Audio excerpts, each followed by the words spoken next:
భారతదేశం మీద ఇరాన్ యుద్ధ ప్రభావం ఖచ్చితంగా ఉంటుంది. ఎలాగా?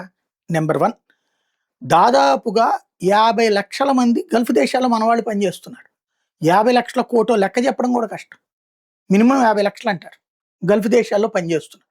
వీళ్ళందరూ ఇక్కడ చదువుకునే ఐఐటీలు, ఐటీఐలు లేకపోతే 10థ్‌లు ఇట్లాంటి చదువుల్లో అంటే తక్కువ చదువుతో అక్కడ మంచి జీతాలు పొందుతున్నారు. ఇక్కడ అందులో 10వ వంతు జీతం కూడా రాదు.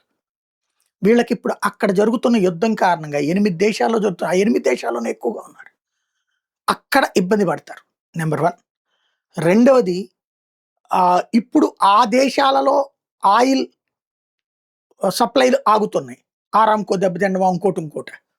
ప్రొడక్షన్ తగ్గుతది.